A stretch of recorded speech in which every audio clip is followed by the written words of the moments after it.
Donc j'ai démonté le roulement. Ça a été assez difficile, il faut normalement un extracteur.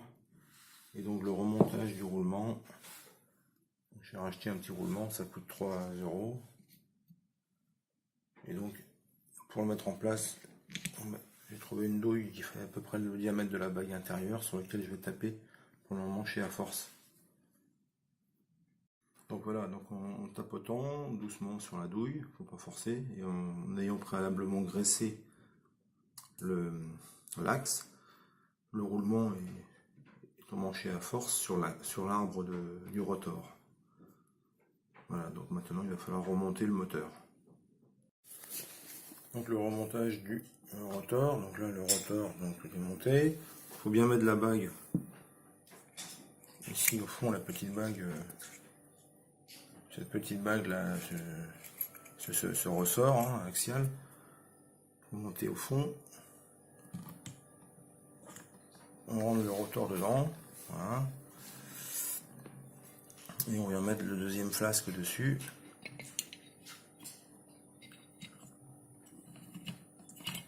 Voilà.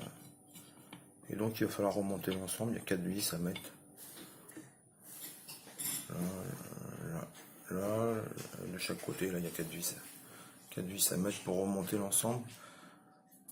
Et rendre solidaires les deux flasques du moteur électrique. Alors pour monter donc j'ai remonté le flasque, hein, donc il suffit de le rentrer, il y a deux pattes et de le tourner. Et ensuite pour monter la turbine, donc c'est un pas à gauche, donc ça veut dire que pour la visser, vous la vissez à droite. On arrivera devant. Donc vous la vissez vers la gauche, c'est-à-dire dans le sens anti-horaire. Voilà. Et je vais devoir lâcher la caméra. Et pour bloquer la rotation de l'arbre, parce que vous allez la serrer la main, vous bloquez le rotor avec un... Là j'ai mis une douille, à l'arrière il y a un trou, donc vous faites attention de ne pas abîmer les enroulements. Et vous bloquez le rotor, voilà, tout simplement. Donc là la turbine est serrée sur l'axe, il ne faut pas trop non plus la serrer, hein, vous serrez à la main. Faut pas serrer non plus comme un fou parce que ça sert à rien. Et ensuite il faut remonter la résistance hein, qui se trouve là sur le couvercle. Donc on la voit bien là. Elle est à l'intérieur, elle est ici là. Vous la voyez là, avec les connexions électriques de l'autre bord. Bon voilà, donc la résistance. Donc il va falloir la remonter et donc faire l'étanchéité au moyen de deux vis là, qui se trouvent ici. Donc voilà. Bon, donc la dernière pièce à monter, c'est l'embout d'arbre, la protection d'arbre ici.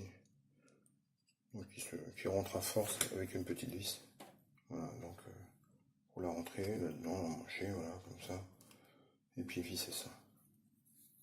Et donc le moteur, la pompe est remontée, donc il ne reste plus maintenant qu'à la remonter à l'intérieur du lave-vaisselle. Donc pour ça, je vais sortir le lave-vaisselle et je vais le mettre sur le côté pour pouvoir réinstaller les durites et à rebrancher la pompe.